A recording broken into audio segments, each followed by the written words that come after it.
All right, that's enough of that. This is a special Sunday edition of the Safety of the Sportswriter show with Knoxville Nate and Big Joe. And we're going to go off our usual path of NFL and into the NBA, which had its draft this week, plus a lot of people, a lot of people moving, a lot of rumors going on. And for me, who is not a big NBA devotee, shall I say, as you are, Nate, I want to rely on you this morning. And let's take a look at the NBA. You know, the NBA right now it's in a transition. LeBron's getting older. There's a new group of players that are coming into the NBA through this draft and have been around for a couple of years, and particularly Zion Williamson and Ja Morant. Ja Morant, we know, is getting suspended. Zion is supposedly being shopped around. I want to talk about who is going to become the face of the NBA, what we think the draft's going on, and all these players on the move. Is it going to matter to any of these teams? I mean, let's start out with some of the trades that have been going on. I mean, the first one that comes to mind for me is: have we seen enough of Kristaps Porzingis yet to really everybody thinks he's going to make some kind of an impact? You know, I don't know. I was kind of confused by that one. I mean, is subtracting Marcus Smart and adding Kristaps Porzingis going to make that big of a difference to the Celtics? I mean, I guess maybe. I mean, they certainly have enough good guards to where they need something different. Let's be honest, man. It hasn't been working. I at least give the Celtics credit for continuing to try and manipulate their roster and adding things and subtracting things. Remember, they got what was the kid, Kemba Walker, a couple of years ago. They tried him out. That didn't work. They tried Kyrie Irving. I mean, let's be honest. I mean, they're at least trying to win. They want to win. They're doing everything they can. I mean, are they making the best choices? Maybe not, but I still give them credit for at least doing something. Some of these teams just sit back and did nothing. I was more shocked at the teams that did nothing than the teams that did something. I mean, how can you be the Lakers and, get all the way to the Western Conference Finals with this retooled roster? I mean, they saw what they did at the trade deadline when they finally got some younger guys in there that could play defense and a couple guys that could shoot the basketball. Well, hell, they almost won the title. And then they sit there and do nothing, on draft night and don't go get anybody. That kind of surprised me a little bit more than some of these other moves. But, Porzingis isn't as bad as you think he is. Well, he's soft. He's soft. I mean, he's a so is everybody in the NBA now. I know, man. but I mean, that's another thing I want to get into with you today. I mean, this European influence. I know Joker came through and led Denver to, but he's a different player. He's not a soft player.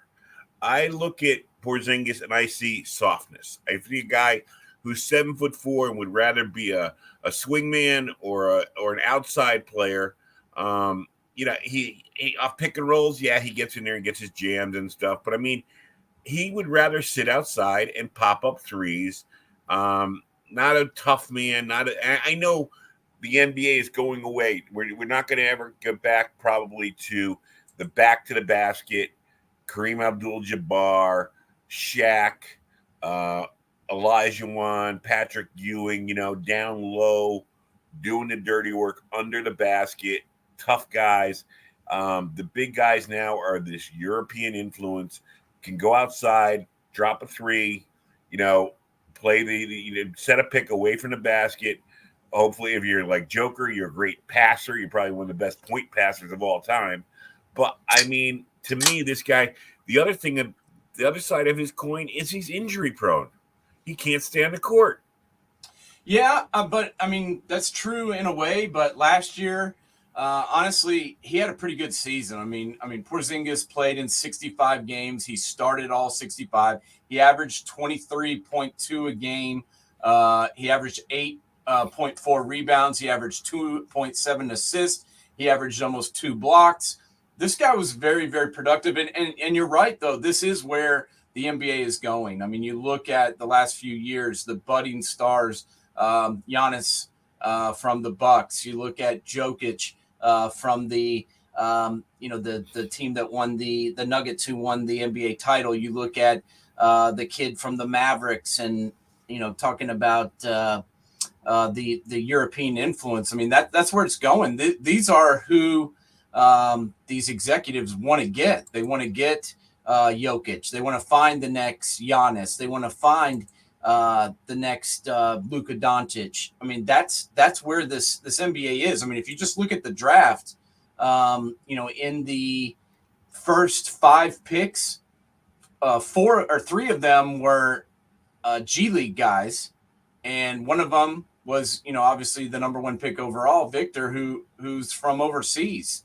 And that to me is very, very telling as to where the league is looking for their talent. And my question is, what does this do to college basketball? I mean, kids that are at home, watching this and seeing these guys, these 3 guys in the top 5 didn't even play college basketball. They went to the G League and played for, the Ignite or the Overtime Elite for 1 year, got paid pretty good money to do it, and then got drafted in the top 5. What does this do to college basketball is my question.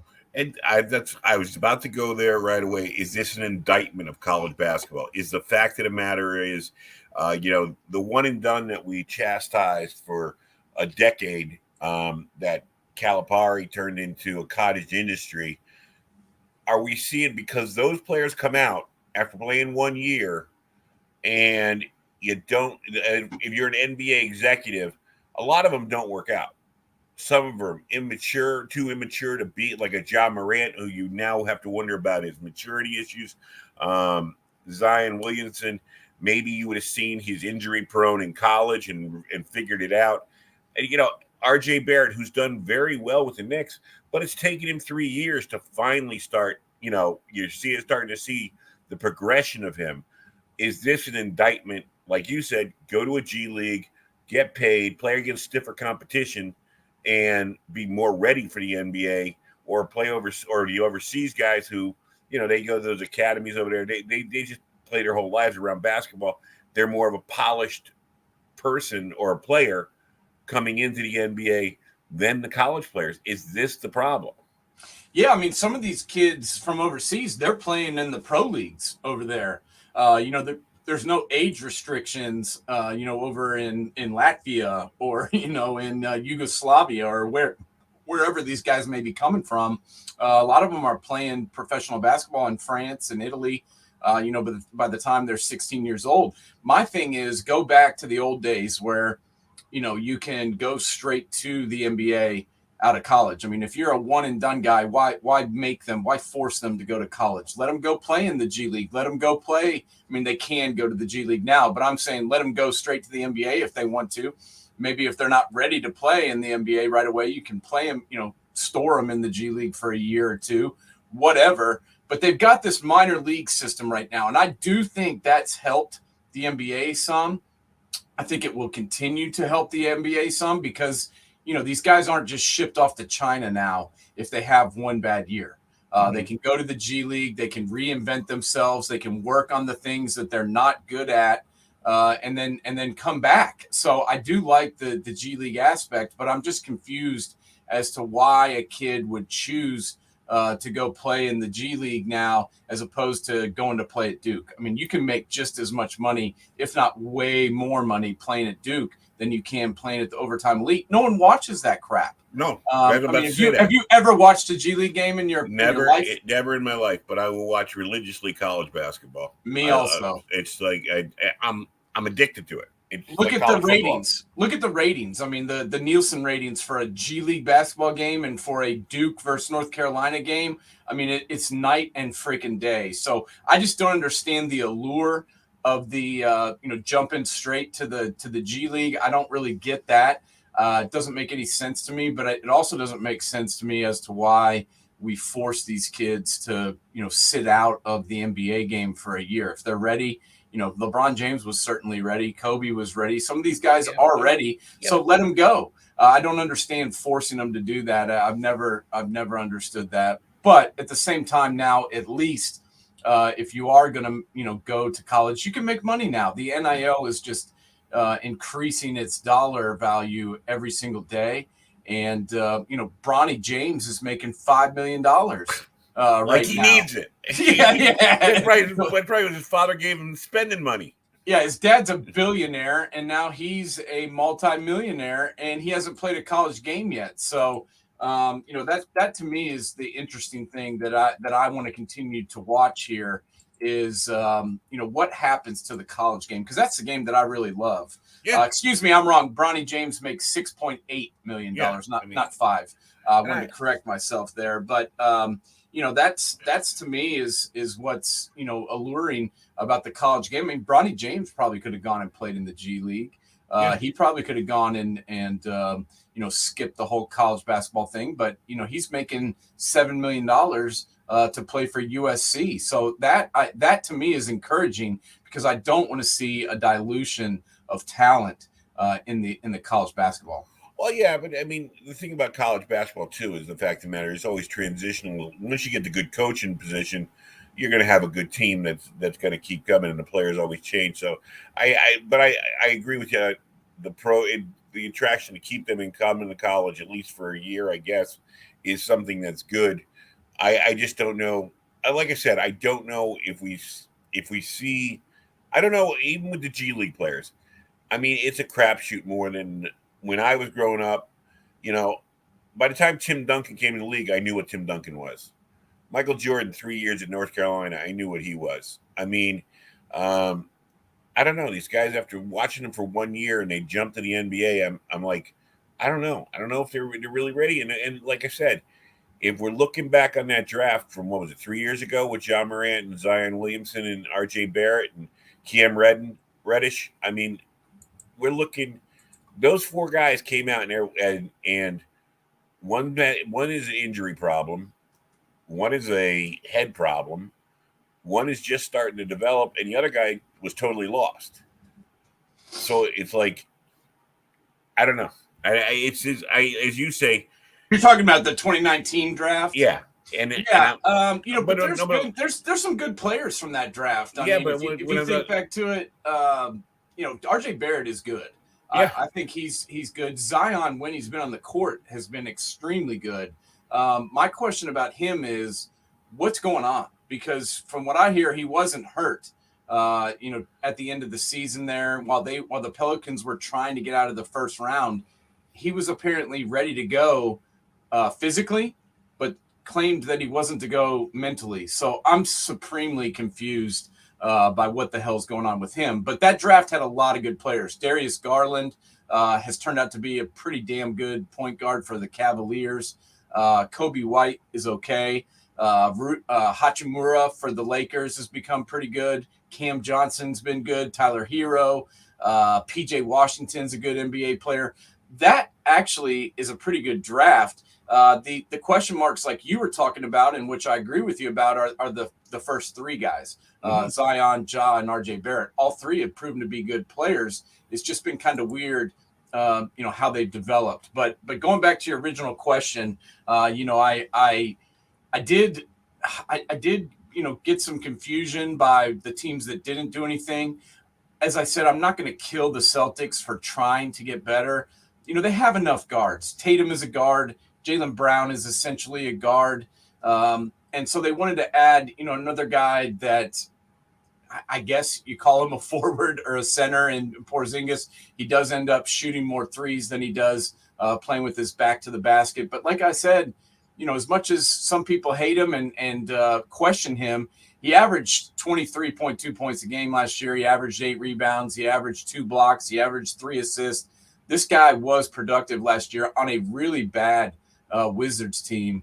And, maybe now he's ready to contribute to a team that's looking to win a title. I don't know. We'll see. But I am going to give the Celtics some credit for making a move. The move that really questioned or that I really questioned and I'm trying to figure out was the Golden State Warriors. Chris Paul giving up on Jordan Poole, who's 20 years old, and bringing in 40-year-old Chris Paul, who can't make it through a season. I mean, do you think that makes the Warriors better? No, not at all. But, part of me, because I like Chris Paul, I'd love to see it work out for him because I'd like to see him get his ring, but I don't see how it's going to happen. I love Chris Paul, but I don't think he makes. I don't think he it's makes the Warriors better. I don't think he he pushes the Warriors back up to the top. no, and everybody thought the Suns were on the rise with him, and it didn't work up. So yeah, there's no proof that that's going to work. I don't get it. I really don't get it. You know, Steph is getting older, and now you got a guy working with him with older legs. I don't get it. The Warriors seem to be, since the first suspicion that the Warriors are changing and there's something going on there was when their GM left, the man who put it all together. I mean, he leaves. There's something wrong. There's some kind of disconnect there. I don't know if there's a power struggle. Maybe Kerr wants, a la Jerry Krause and Phil Jackson. Maybe Kerr wants more power, more say in the player situation, and so the GM left. But all I know is when you got a guy who put together a dynasty like he did there, like Jerry Krause did in Chicago, watch out, because they actually have an eye for talent, and they actually are able to figure out what players work together. And some of these coaches and some of these owners think they have the same eye, and usually it doesn't work out that they do. Yeah, to me, I feel like that incident where Draymond punched Jordan Poole in the face has just continued to affect this team. I mean, I don't understand it. Draymond's an idiot and does stupid shit all the time. So why this one incident has continued to plague this team, I don't know. But instead of deal the guy that's 40 years old and Draymond Green and obviously slowing down, they trade the kid Jordan Poole, who they drafted and developed. That to me just makes no sense. This team is getting younger. I know that Steph is still, playing and an older fella. I know that Klay Thompson is still playing and he's an older fella. But you look at the rest of the roster. They got Gary Payton II. They got Moses Moody. They got Dante DiVincenzo from Villanova, JaMychal Green, Jonathan Kuminga. They've got a nice little core of young players. So that's why I'm confused as to why you bring in Chris Paul. I was looking over the wires this morning, and somebody, you don't know whether to take it or not because everybody's out there throwing crap at the wall now, and they're talking about Dante maybe being available for the Knicks to snatch up, which wouldn't be a bad move for the Knicks. I think he would fit in well with the Knicks, but I don't see why the Golden State would be giving up on him. I don't get that. DiVincenzo, you mean? Yeah. Yeah, no way. That guy was a difference maker for them last year. He was their sixth man off the bench. He came in and provided a huge spark and was the reason why they were able to, get through the first round last year. In my opinion, it was him. He was the main reason. He was the difference maker for them and really, really impressed me. And I think has gotten tremendously better. He was good when he played for the Bucks, but I think he's gotten even better since he got to the Warriors. So that's one to watch. What is your thoughts on this kid to the Spurs? Do the Spurs instantly get better now? I mean, I've watched some film on this guy. He looks talented, but I'm not ready to just crown the Spurs as the next NBA champion by adding this kid who is 18 years old, 19 years old to the mix. This team was really bad last year. They were 22-60. They were the worst team, in the Western Conference. The only team that was worse was the Detroit Pistons. I just, he's going to get to play a lot, that's for sure. But, I just don't know if this kid who's so raw can make this team better that quickly. Well, and I'm going to go back to the Porzingis issue when Porzingis came over here with the Knicks, and he wasn't ready for the physicality in the 81 games or 82 games of an NBA season. I'm not going to say like I said, I'm not an NBA guy, so I'm not going to say I'm an expert on it, but I would listen to a lot of the NBA experts when I was out yesterday morning on ESPN and stuff, and they're very worried about him breaking down. They say big guys, especially his height, tend to get into injuries. And that's where you can get a problem with. And like I said, a 7'5" guy that wants to sit outside and pop up 20-footers kind of worries me. Yeah, I mean he needs to put some weight on. There's no doubt about it. He played last year in the French league. He didn't participate in the combine. As of like May 10th, he was averaging 21 points and 10 rebounds, 3 blocks a game. He had a big time game one night where he had 33 points, 18 rebounds, 6 assists, 6 blocks. And hit 4 3-pointers. So I think he does have skills. I just think it's going to be, a big change for him shifting to the NBA game. I agree. I think I definitely, agree, as everyone does, that he was the most talented player. But I just think it's going to be more of a transition than maybe some people think. And is Popovich going to stick around? I don't know. I mean, That's I guess I would guess. I mean, I don't know. He's what? How old is he now? He's got to be in 70s. He has to be. And I mean, the thing about Pop is, he's already secured he's in the Hall of Fame. He's this, he's that. And I think there was whispers starting about 3-4 years ago, or just after like Kawhi left and stuff. There was stuff going around about him not being back next year and not being back next year and not being back next year. So you got an 18-year-old that's drafted. You got Pop there now. What if Pop decides after this year he's done, and who knows what the coach is going to be for this kid? Who knows who's going to go in there? What if he gets, for lack of a better, what if they decide to hire Stan Van Gundy?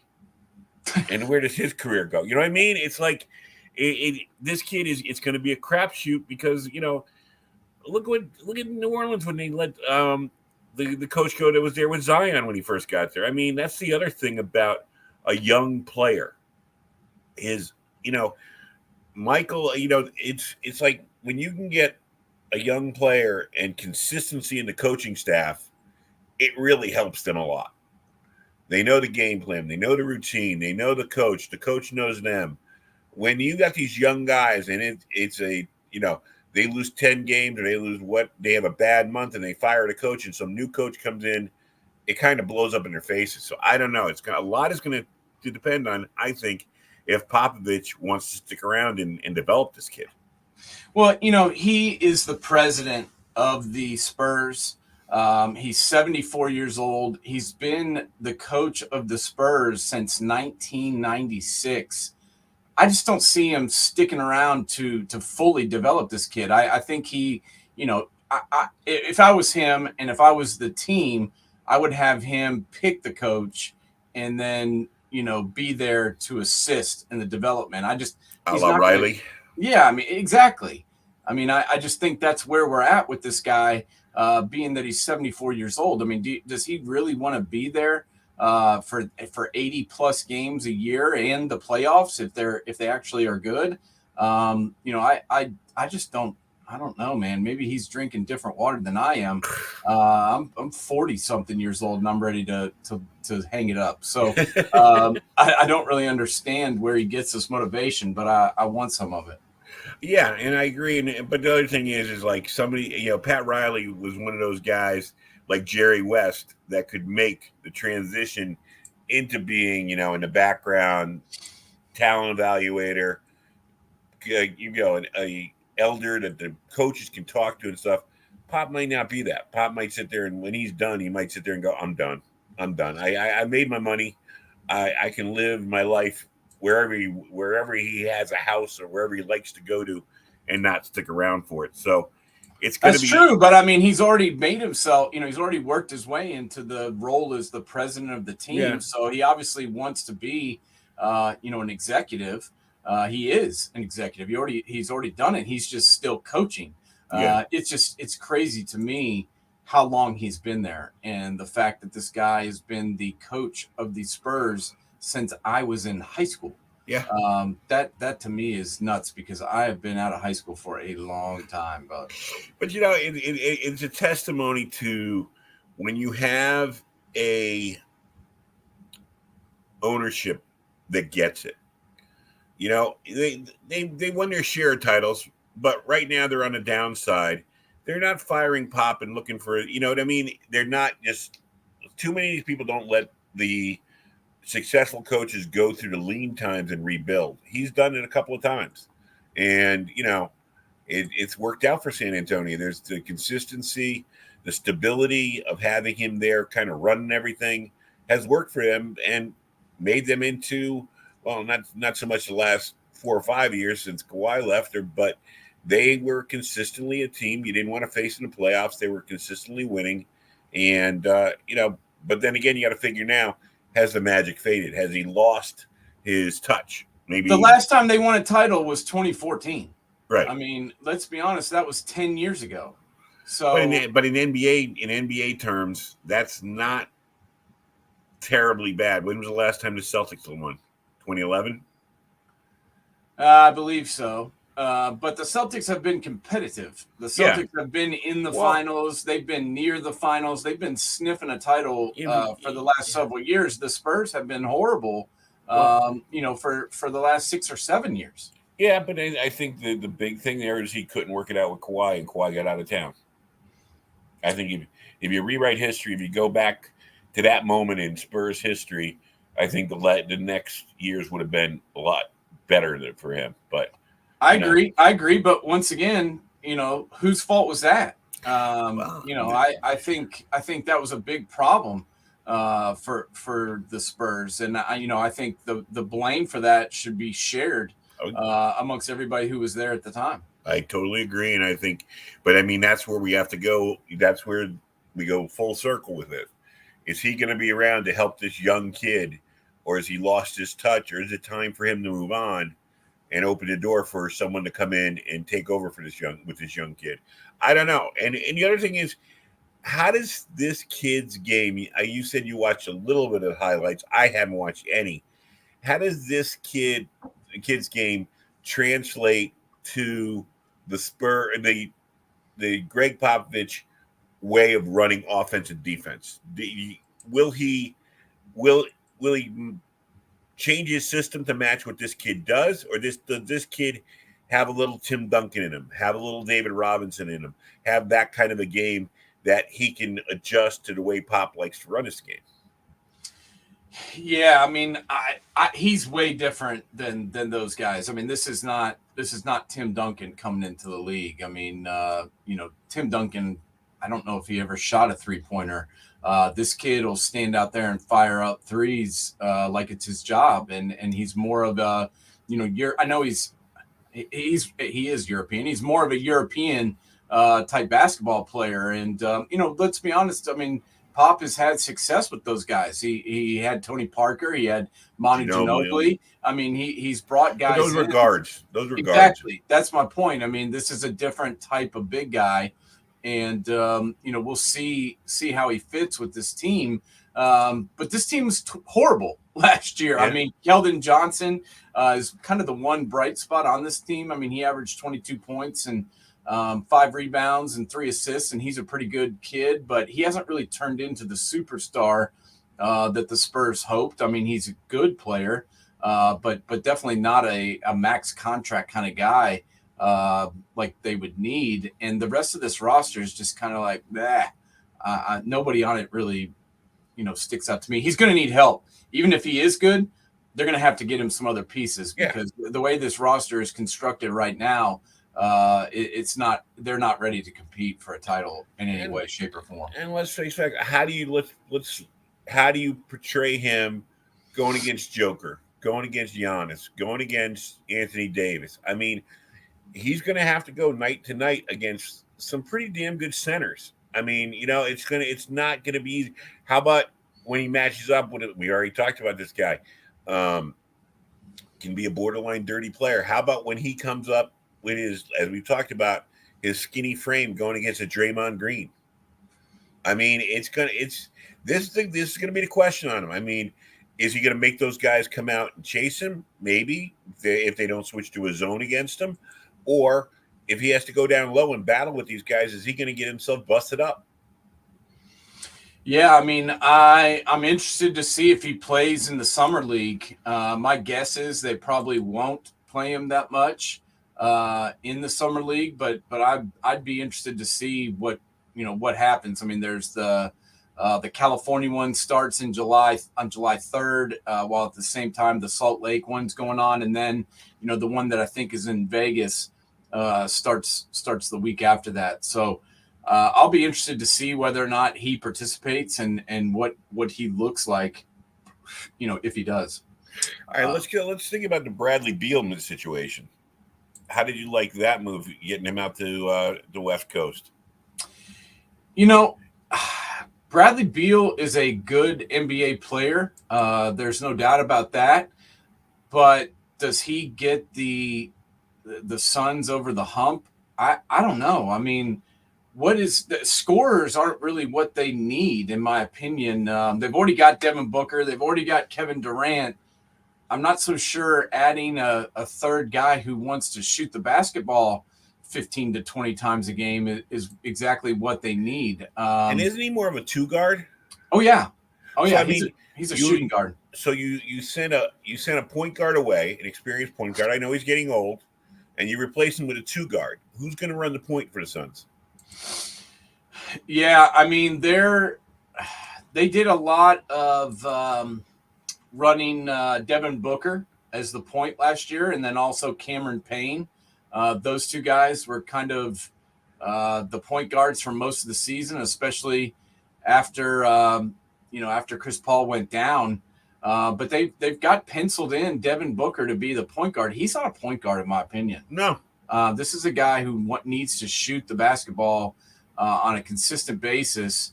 And, this is kind of a weird lineup to me. Devin Booker, Bradley Beal, Josh Okogie, and Kevin Durant and DeAndre Ayton. I mean, it's definitely talented, but, everybody's picking them to be the favorite in the league. And I'm not sure I see that.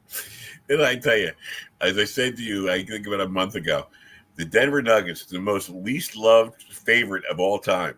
Yeah, they've already been replaced. They've already been replaced as the favorite, and they haven't even had their parade yet. Yeah, did the parade get over with yet? It's like, you're done, one and done. See you later.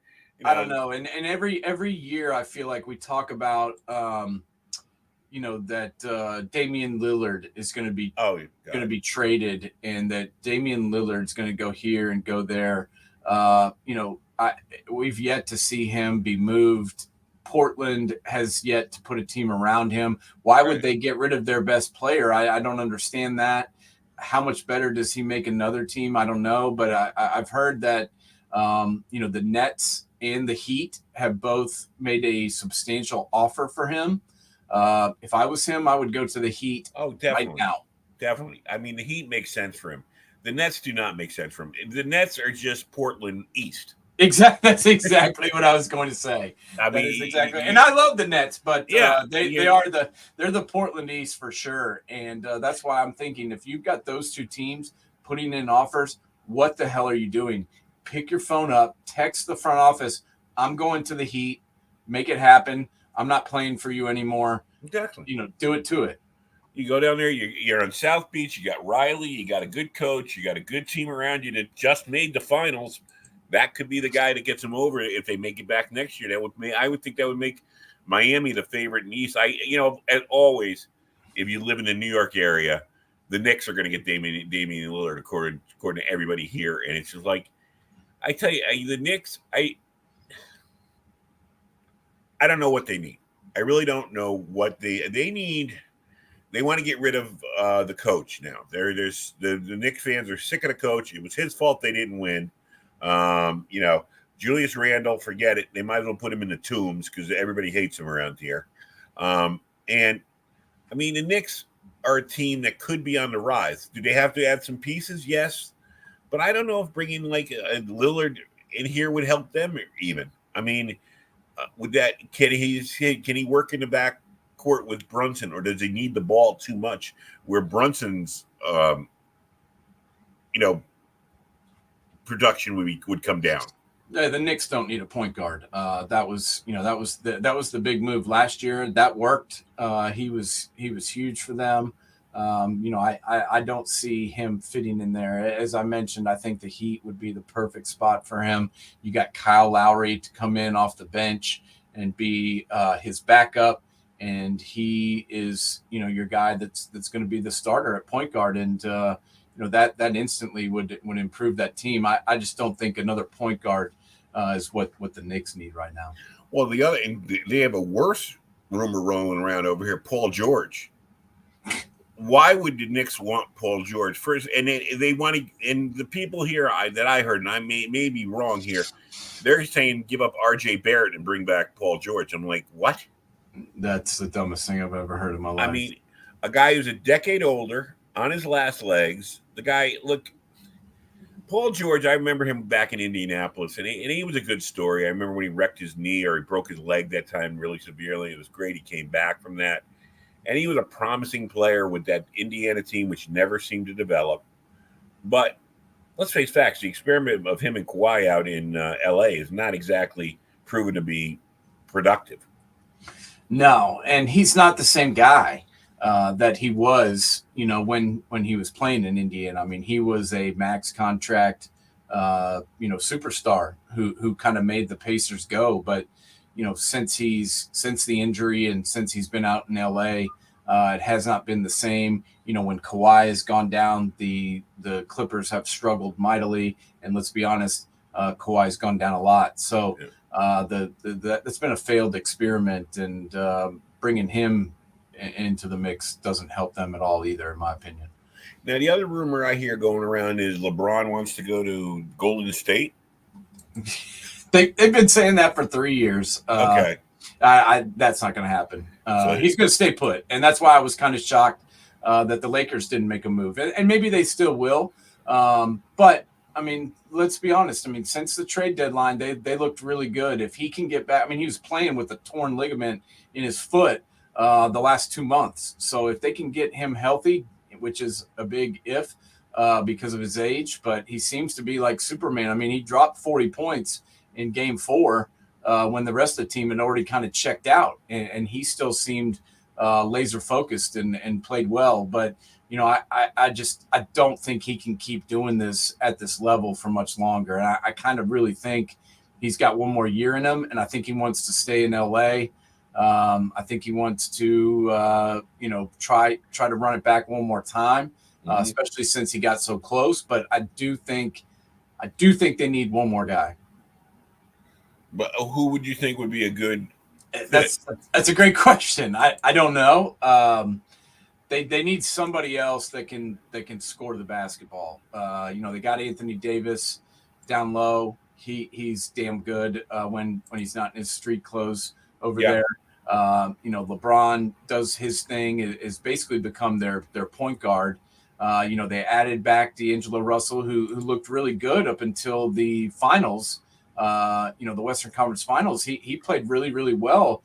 And then they didn't really use him, I guess, because of the Jokic factor. You can't really have Russell guarding him. So maybe that's the reason.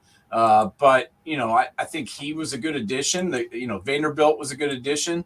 They added some good pieces, but they just, in my opinion, need that one more guy that can score and take some of the pressure off of LeBron. I kind of thought they might get Chris Paul, honestly, just to kind of help with bringing the ball up.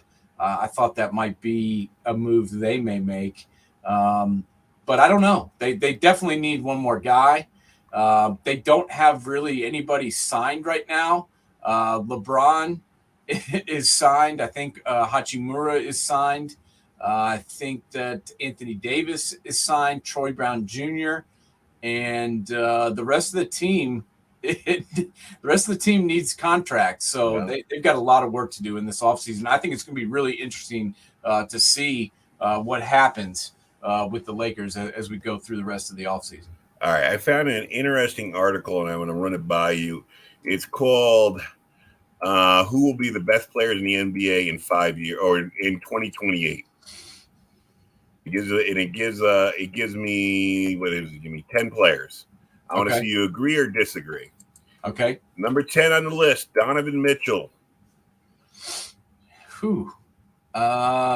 in 2028. Yeah. Donovan Mitchell's really good now. Mm-hmm. I'm not sure his game can sustain that length. I mean, I guess if he stays healthy. I'm trying to think how old he is. Donovan Mitchell is what? 26 years old? Yeah, so he'd be 31 at the time. 31? Okay.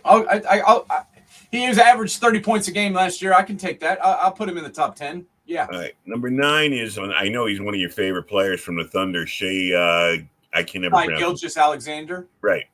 Okay. I can take him at 9. He still has some work to do, but certainly loaded with talent.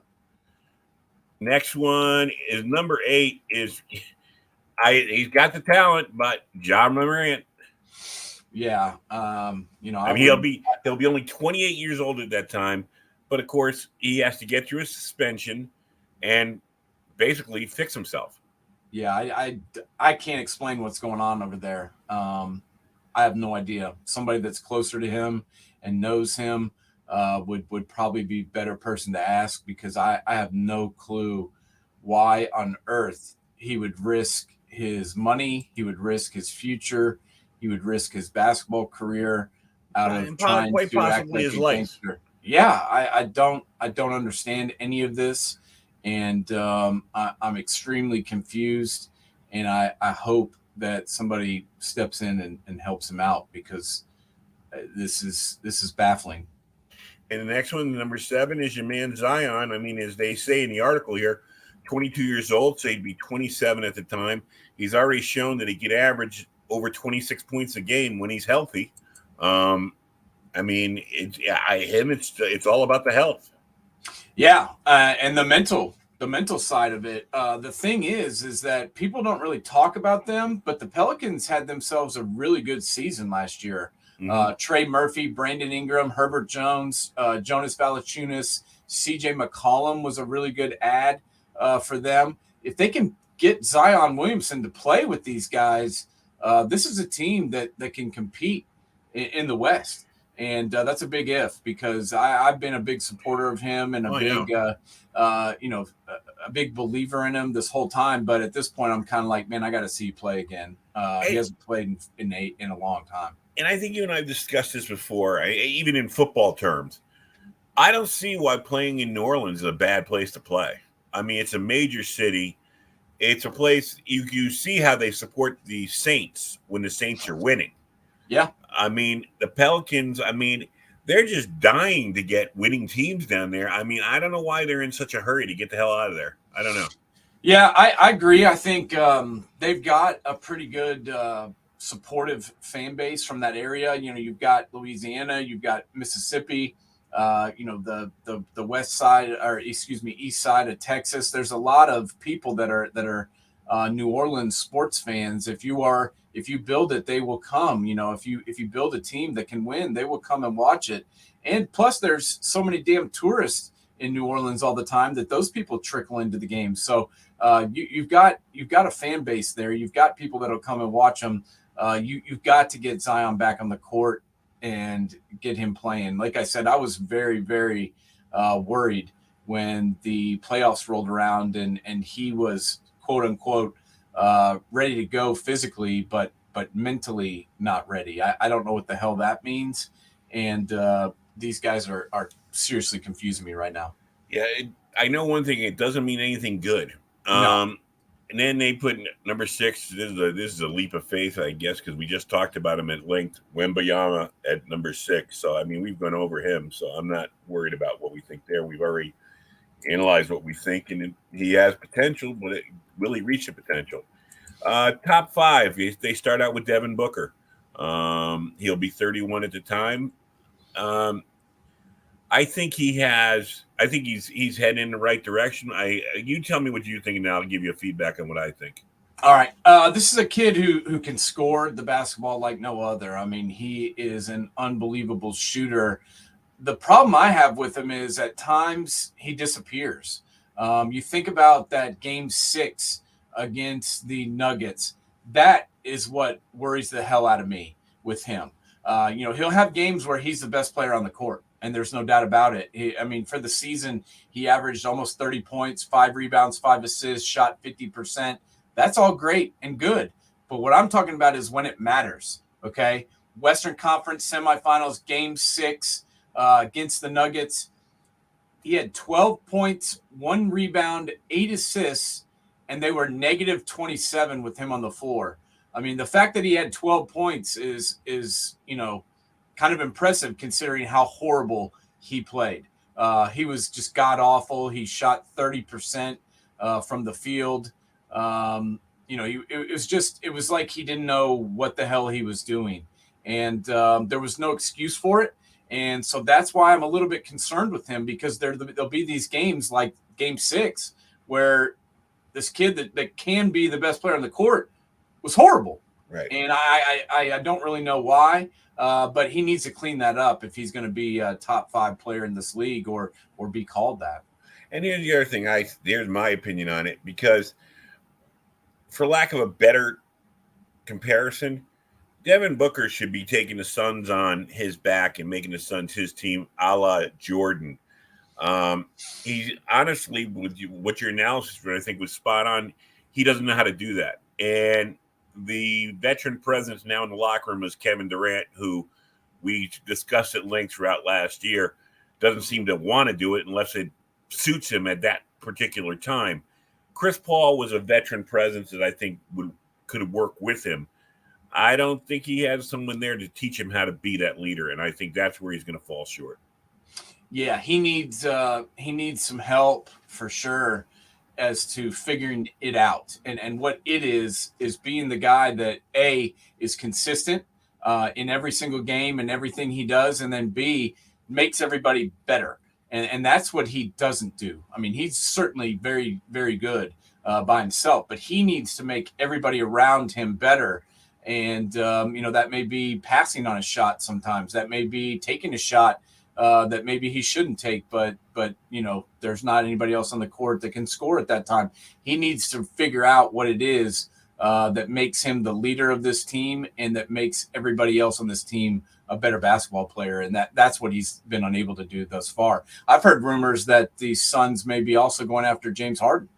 And, it's like, how many basketballs do we have out here? Because Bradley Beal, Kevin Durant, Devin Booker, DeAndre Ayton needs the ball sometimes down low. Who the hell is going to pass it? It's a shoot around. It's not a game. Who's going to pass the ball? Because none of these guys like to do that much. No. All right. Number 4 is Luka Doncic. No doubt about it. He's shown MVP status. There's no doubt about his talent. I just wonder about where he is and when he'll stay there. What about you? Yeah, he's good. He's very, very good. But at the same time, what have the Mavericks done with him? Nothing. I mean, they can't even get into the playoffs. But is that Cuban's fault or his fault?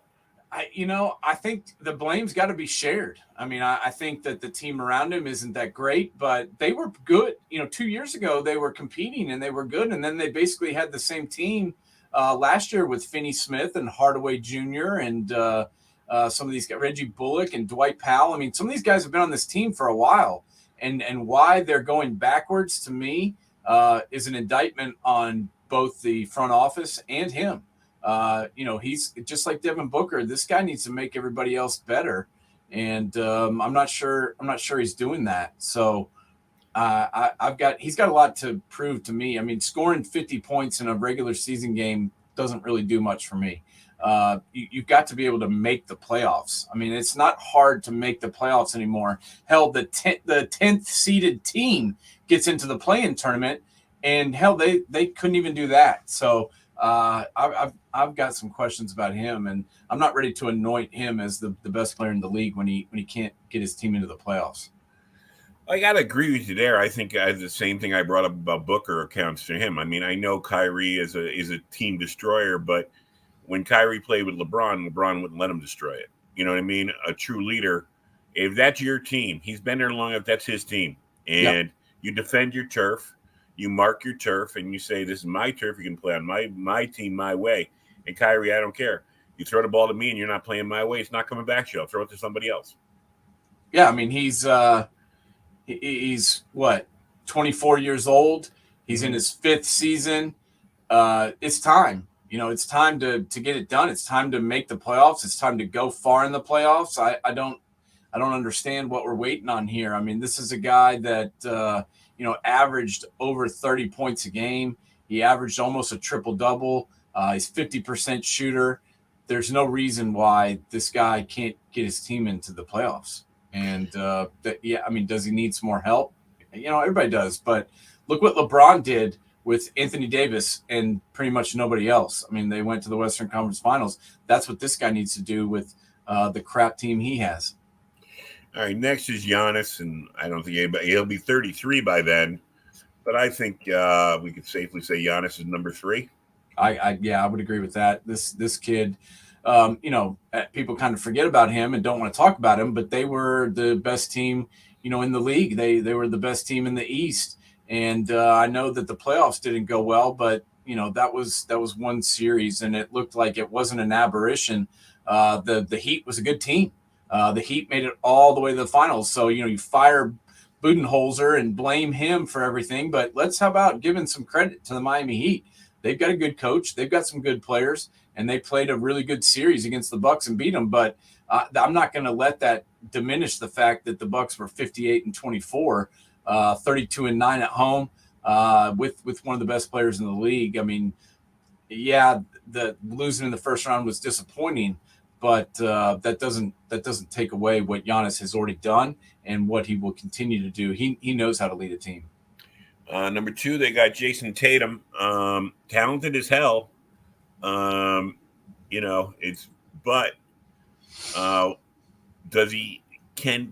his game need to take it to another level, or does he just need to win something? Yeah, I mean, this kid needs a title bad, because that's what Boston is kind of known for, hanging jersey numbers and hanging championship banners in the rafters.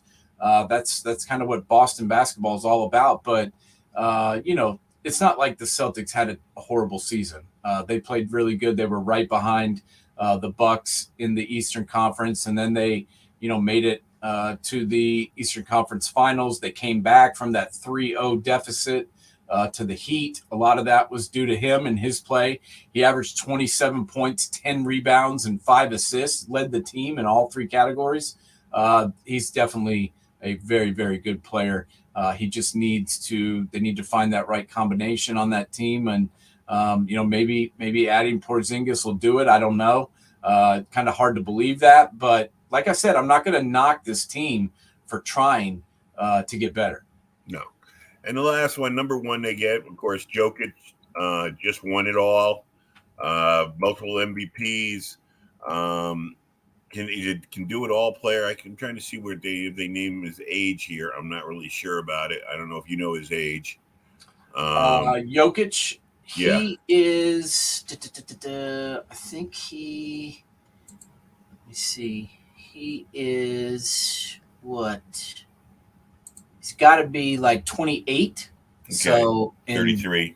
He'll be 33 years old at that point. So I don't know if he'll still be as athletic as he is right now, but I would put him number 1 right now. I don't know. Yeah. I don't know if he'll continue out that long, considering, the guy's 6'11", 7 foot, 300 pounds. I mean, that's a big dude, and you get a problem with your foot, and you're done. So I'm not. And he's already played 7 years in the NBA. A lot of people don't realize that. But this is, he's been in the league for 7 years. But to me, he is the best player in the NBA right now. 25 points a game, 12 rebounds, 10 assists. I mean, the guy averages a triple-double from his point center position. He's unstoppable. And I think you're right. And the other thing, I think his game ages well.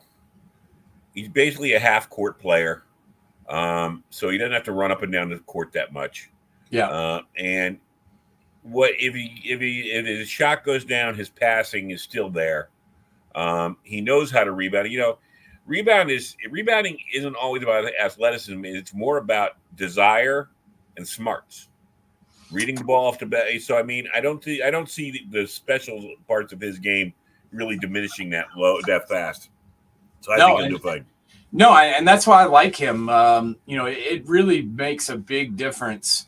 Like in Game 5 against the Heat, this guy had 16 rebounds, and that makes it tough for the other team when one guy. I mean, in game, I'm trying to remember which game it was. Game 4, he had 21 rebounds, and it's like it's hard for another team to really catch up when they can't get a second shot. And he makes it very, very difficult for another team to get multiple chances on the offensive end because more than likely he's going to get the rebound. And then in the last game as well was Game 5 or whatever it was. He shot 75% from the floor. 75. Right. That's what people usually shoot from the free throw line. Exactly. He shot 75% from the floor. This guy is and has been for the last couple of years the best player in the league. Very high basketball IQ. But why I wanted to get to this list with you is right now I think you're a real basketball fan. I'm kind of a marginal basketball fan. I swing between hockey and that, whatever's interesting to me. But when basketball is at its best, it started with David Stern. You had stars that could be the face of the league. You had Bird, you had Magic, you had Michael. Even Isaiah and the Bad Boys for a while, you could say were the faces of the league. Then you got, Shaq, and you got Kobe, and then you got LeBron, and you had Charles. Do any of these guys, if it works out, did any of them strike you as the next standard bearer for the NBA? Because I think it's sports as a whole, football is solid. Football works perfectly for everybody. The only way they can screw it up is if they try to screw it up. Baseball fluctuates up and down. I mean, I think baseball's got a star problem right now. They have maybe a handful of guys that you're worried about to watch. Hockey, of course, is a team game. It's all more about the teams. But basketball is star-driven, and you need a guy or a couple of guys, preferably a couple of guys, to make the borderline guy like me tune in. Are those guys, do you see those guys, any of them or all of them, being the type of person, personality-wise, winning-wise, talent-wise, to make someone like me, oh, wait a minute, time out. Zion's on tonight. I got to watch him. Wait, I mean, we already talked about the joke as much. You just said he's the best player in the league. And as I said a month ago, it's the least loved dominant team I've ever seen in professional sports in a way. Who can take over for LeBron out of that pack or anybody else? Yeah, there's no LeBron here, man. I mean, people want to dog LeBron, and people like to talk bad about him and try and compare him to Jordan and rip apart his finals record, whatever you want to do. He's been must-see TV for 20 years. Right. Okay. He's been the one guy that since he was 15 years old has lived up to the immassible hype that was surrounding him. And it's very, very hard to do. And I just don't know, to sustain that for 20 years is very difficult. And can anybody else do it? I don't know. Does anybody want to watch these guys for 20 years? I don't know. People want to watch LeBron. For whether you love him or hate him, you want to see him. And a lot of people, talk about, that Kevin Durant was supposed to be that next guy. No one likes Kevin Durant. And, it's not just me that hates him. Everybody does. Nobody wants to watch him play basketball. They want to check the stats, the box score, and make sure that the team he was on lost. But other than that, that's pretty much it. I don't know how much longer the dynasty in Golden State to me is over.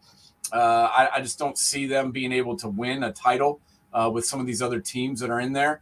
To me, it's going to be these European players. Do people in the United States, fall in love with these guys? I don't know, man. I mean, that's a tough call. I mean, maybe it'll expand the game overseas where they get enough people watching in Europe. They get enough people watching in China. They get enough people watching across the world that they don't really, need to kill it in the United States market quite as much. I don't know. I mean, you're in the U.S., so I think you want to try and win here and win people over here. I just don't know if they have the next guy to do it. I don't know who that next guy is out of that list that we went through. A lot of those guys are foreign players. Giannis, Jokic, the kid out of the Wimbiana. exactly, Wimbiana.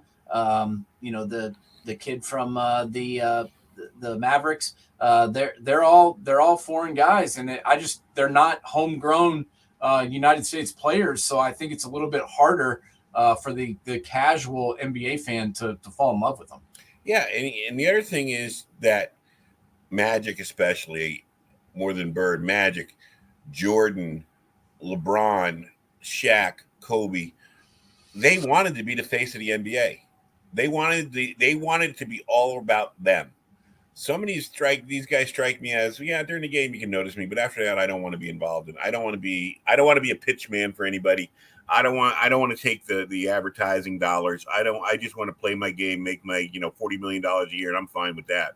Whereas those guys, the Tim Duncan, the Kawhi Leonard, that's kind of how they operated. Yeah, I mean, but they could get away with it because you had a Michael who would be the face of the NBA. He would be the guy that would, be the man saying the NBA.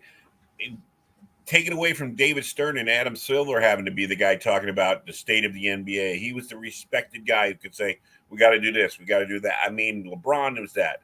That's why I get so mad at people who sit there and they say athletes should just shut up. Athletes have a right to their opinions, whether it be even about politics or anything. They have a right, they just as much as we do. And for him to stand out and say, this is what I believe, I respect him. I don't always agree, but I respect him.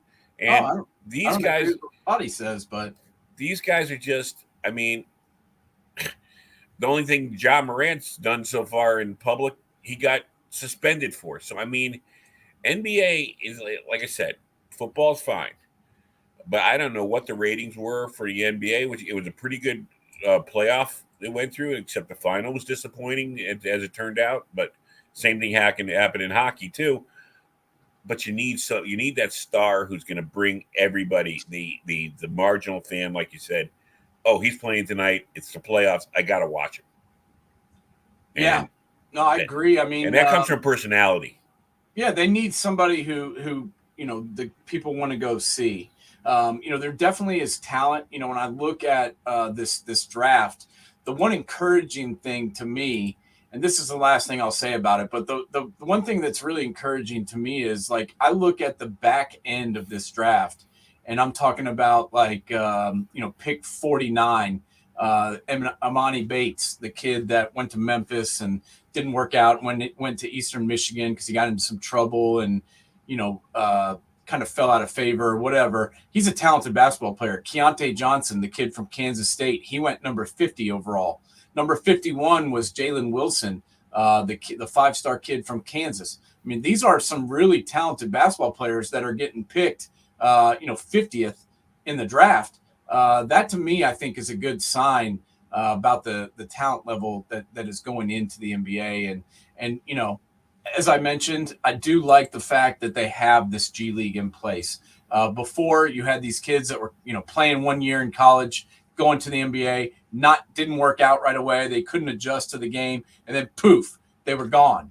Now you've got somewhere to go. You can go somewhere and develop. And I said it before, but I think it's worth noting. I think the G League is helpful to the league. And I feel like, the NFL has that farm system. It's called college football. And, now they've got these subsidiary leagues, which may or may not continue on. But you have to have a farm system where these players can develop to get to that top echelon league. But you also, especially in basketball, the David Stern model is built around star power. It's built around star power, being out there for the advertising dollars, being on shows, doing things, appearances, things like that.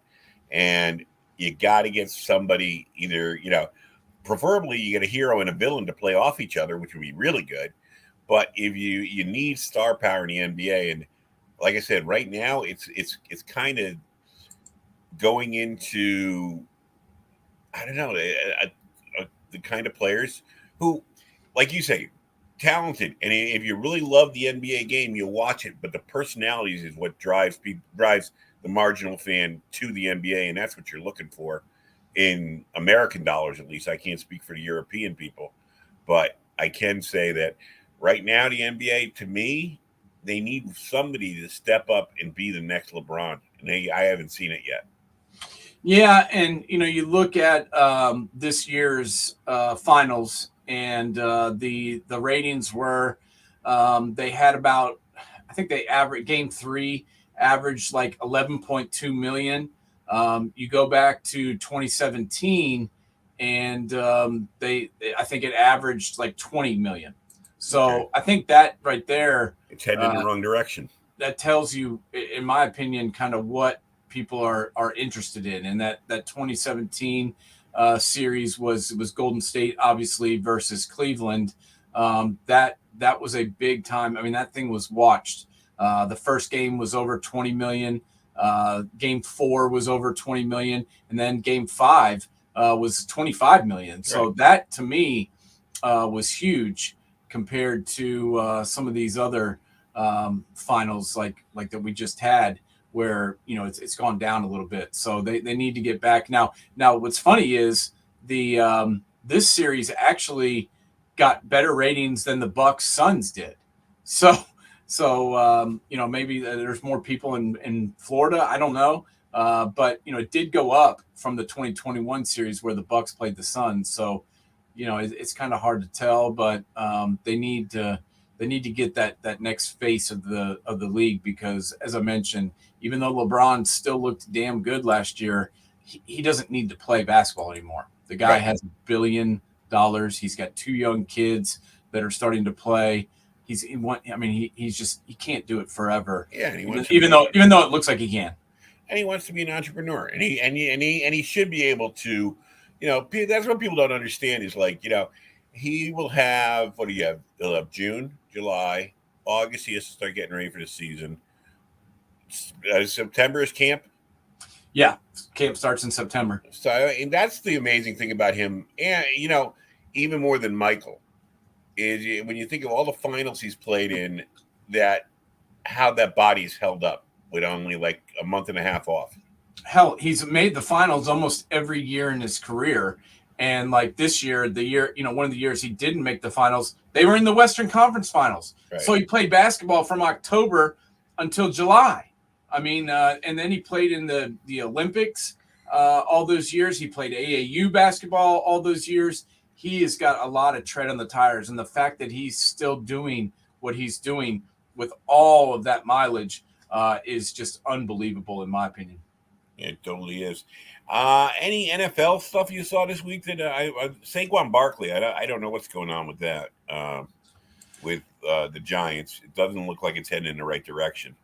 Yeah, not too much. I mean, there's some little bit of turmoil going on there with the Bills and their wide receiver, who wants to make noise. But other than that, camp's about to get started here, and we'll have a lot to talk about once that starts. We still got a lot of free agents to discuss, and I think that's one of the things that we should hit on our next show is kind of break it down for the listeners like we did last year. What free agents are still out there, and who do you want to get on your team out of what's still available? All right, that sounds good. That'll be our next show. What's plans for the rest of the day? Rest of the day is no bueno. I'm going to go help somebody move right now. I hate that. I hate that. I don't really want to think. I was hoping the show would go for hours because I don't. That is how the quickest way to lose friends is move more than once or twice. Because by the third move, nobody shows up. Yeah, you know yourself. It's like I'm never moving again. But this is my boss, and it was his mother passed away, and so we're trying to clean her house out and help him out. So we're going to do that. No, I got you there. I got you there. So I went to the pig roast yesterday, which was good.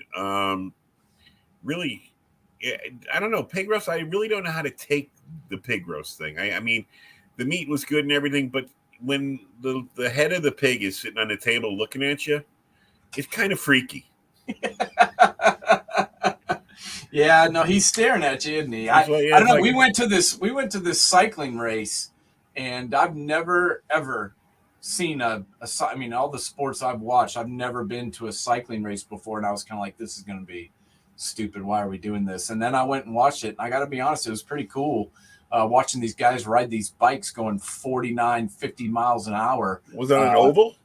Yeah, they go through downtown, and then they take the turnpike and go over by the Coliseum, and then they go down the Coliseum, cut back up State Street, and then come back down Gay Street. So it's kind of a big loop, and it was unbelievable to watch because you can see them coming down Gay Street all the way, and then you see them turn, and then there are these big screens that are set up so you can watch them when they're over on the other side of town.